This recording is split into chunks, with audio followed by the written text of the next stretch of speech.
Michigan Avenue Bridge is in the style of Beaux-Art, our third style of architecture. Beaux-Art was developed in Paris towards the end of the 19th century and is characterized by a French interpretation of Roman and Greek elements. And so this building that's coming up on your left, this curved building with a temple on top, that is London House Chicago. It was completed in 1923 and designed by Alfred Alschuler. This is also in that Beaux-Art style of architecture. You can see that dome or temple at the top. We call that a belvedere. It means beautiful view. And then right below that is a colonnade, which is a row of columns. In this case, it is Corinthian columns. Those are the fanciest. They have those leaves and ornate work at the top of the column. For a British company, the London Accident and Guarantee Company, that's how it started off its life. And in 2016, it got converted to a luxury hotel, the London House Chicago. And it has a 3-level rooftop at the top. This is probably one of my favorite places to get a really spectacular view of the river. And I figure if you're gonna spend $20 on a cocktail, might as well have a good view. So then, as we're moving along, we're gonna stay on the left-hand side as we're going down the main stem. And the next building we're gonna talk about is also in that Beaux-Art style of architecture. It's going to be the building that has a dome at the top and smaller temples on the corners. It's also a honey-colored building. And that is 35 East Wacker. It was completed in 1926 and designed by Jaeger and Dinkelberg. And this is originally called the Jewelers Building. That's because the owner wanted to attract jewelers, maybe as an extension of Jewelers Row, which is right next to the building. And this wasn't the first building to do it, but a unique original feature of this building was a car elevator. So now imagine you're a jeweler, you don't want to be walking on the sidewalks with your loose and precious gems. This way the jewelers could drive into the building, go all the way up to their offices without leaving their cars.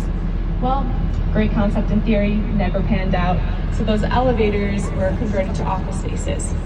And that dome that you see at the top, that used to be the Stratosphere Lounge for a stretch of time. It opened in 1937. And people say there's a legend that Al Capone spent a lot of time in that speakeasy up there. But in 1937, he was already a guest of the US government out in Alcatraz, so not possible.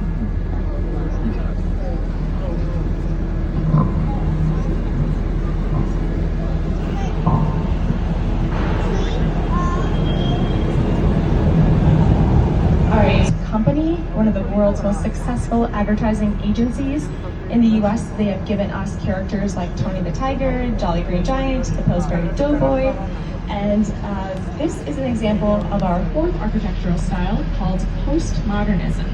So postmodernism was a reaction or response to modernism. They really didn't like that philosophy of less is more. They thought less is a bore. And so once you come up front of this bridge, playful. They have those vertical stainless steel accents in the windows. They have the use of granite and concrete rather than steel and glass. And then they're also reinterpreting some of the elements of class styles, like the columns at the top and the columns at the bottom.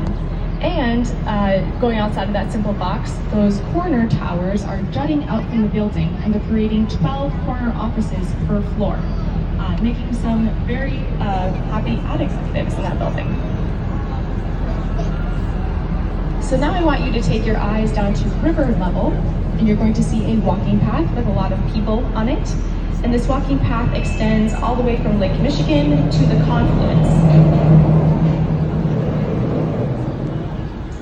And this is called the Riverwalk. It's a really nice amenity that was completed and have a different theme or experience. The one that we're in right now is called the Cove. It's really a great place along this path to just take a stroll, get a drink, get a snack, catch up with a friend. So now the next building that I'd like you to find on the left is a tan stone building. It's going to have an American flag above the entrance. It's got a little spire at the top. It looks like an armchair. And this is LaSalle Wacker. It was completed in 1930 and designed by Hullibird and Root. And this is an example of our last architectural style of Art Deco. That those buildings have, they display something called contextualism. So going back to modernism and contrast with that, those buildings can be plopped down anywhere in the world.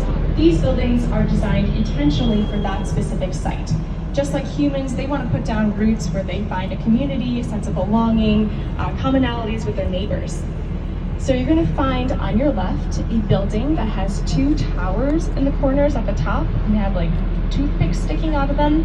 This is 225 West Wacker. It was designed by KPF, a New York firm. And once we get a little bit closer, I think you'll be able to see in between those towers, what does it look like? A bridge? Famous architect, spent a lot of time in Chicago. And then if you bring your eyes down to street level, you'll find on that railing multiple urns. So it's also saying, I very much belong in this spot here. And this very next building, its neighbor, it's going to be a green curved glass building that you'll see past the bridge. This is probably the most contextual building in the entire river. This is also a KPF building, and it was completed in 1983. It is called 333 West Wacker. And you'll see its elements of contextualism are one, the green glass. There's two shades of green in it. It's almost like they dipped it into the water. And then you'll also see that there is a curve in the river here. We're entering the confluence, which is where all three branches of the river meet, the North Branch, South Branch. In that movie, this building is featured as Ferris Bueller's father's office. And so fittingly, as we are coming into the confluence, straight ahead of you is a glass building that has an arch at the top and an arch at the bottom. Kind of looks like a Hot Pocket, if you know what that is. This is called River Point. It was completed in 2017 and designed by Picard Chilton Architects, a New Haven-based firm. We're going to talk a little bit about railroads when we go down the South Branch, but this is an example of a contemporary building that had to accommodate railroad tracks underneath it. There are 6 tracks underneath, and that arch at the bottom is structural. And underneath it, it's kind of sucking in its stomach so it can avoid those tracks down below. And then at the bottom near the river, you'll see a concrete band that has circular holes with the, fans in them. That's to vent out the exhaust that's coming. So very impressive man. If you are familiar with Milwaukee, he designed part of the Milwaukee Art Museum, including the Ryman pedestrian bridge that opens and closes. And this is an example of Chicago's public commitment to art. So now we're going to be heading up the North Branch. And on your left, you're